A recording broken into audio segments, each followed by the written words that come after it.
everybody, this is another Sunday review coming at you, and this was a couple Sundays ago, so not recently, but we talked about culture and what it means for us to be Christians and living in our culture today, and how we can impact that world around us for God's kingdom.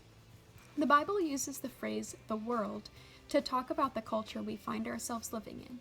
When the Bible talks about the world in this way, it's talking about the world around us that is in opposition to God and His kingdom. God and His kingdom are sacred. The world is secular, and the world is where you live, breathe, and do life. The biblical idea of the world and our understanding of culture are basically one and the same.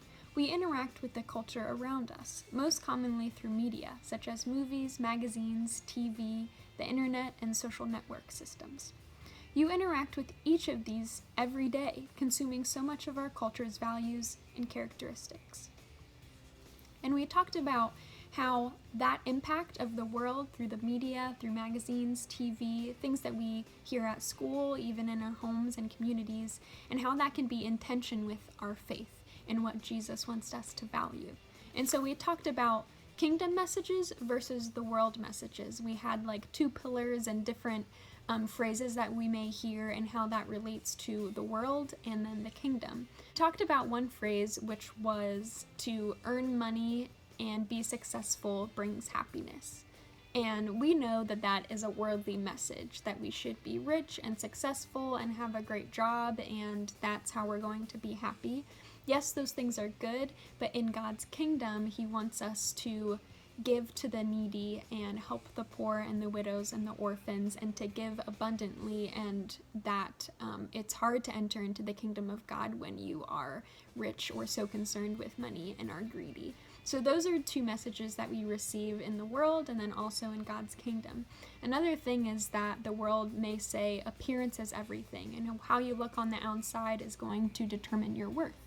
And obviously we know that the Bible talks about how we need to cultivate who we are inside, our hearts, our minds, our spirits, and that God doesn't look at our outward appearance. When He talks about David's story, He says that God does not look at the outward appearance, but He looks at the heart. And man may look at the outward appearance, but God does look at our hearts.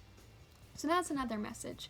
We talked about how those messages can often be hard for us. How are we supposed to lead other people? How are we supposed to impact them for God's kingdom when we are given one set of messages and things to learn from, but we also have God's messages, and how are we supposed to live that out in a world that is living differently than how we're supposed to live as Christians? We talked about a person named William Wilberforce who helped abolish the slave trade. He was a part of the Parliament in England. And I talked a little bit about his story and about his faith because he became more of a devout Christian once he was in politics and when he was in Parliament. And he felt like he had to give up either his role in the government or his faith, and they wouldn't work together. But he found out that actually they could work together. And this is from part of his story. But Wilberforce knew that God had called him to do something about it, and since God had called him, he knew that he couldn't do it in his own strength. He would need God's help, and he would need the help of others. Perhaps the most obvious sign of Wilberforce's conversion to the Christian faith was that it changed the way he looked at everything. Suddenly, he saw what he was blind to before, that God was a God of justice and righteousness, who would judge us for the way we treated others. That every single human being was made in God's image and therefore worthy of profound respect and kindness. That God was no respecter of persons and looked upon the rich and the poor equally. And so that's something that hopefully we can take too. When we become Christians and when we become followers of Jesus, we have new eyes to see the world, where we may see hardships and mixed messages and things that aren't really good.